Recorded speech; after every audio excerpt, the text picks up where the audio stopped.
Alright, so Darrell Waltrip Budweiser car, the one you've seen a couple videos of. This is the one that came in the damaged box, but it's been coming along pretty well.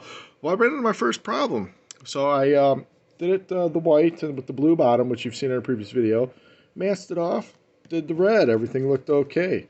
The only problem was now that it's drying up.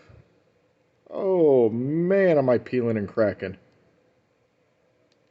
So I'm going to let this sit another day. I was really hoping really hoping to start getting the decals on this thing tomorrow, but I'm gonna let it sit overnight. I'm gonna do a wet sand and then a light sanding, and then give it another coat of red, and hopefully take care of all this.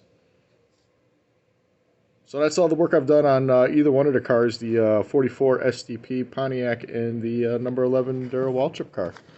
So that's where I'm standing. Short video here. Oh, I even got some on this side here. Look at this. The light hit it. Oh, man. What a bummer. So, gonna let it sit overnight and do its thing. Alright, guys. Always appreciate you. Appreciate you watching.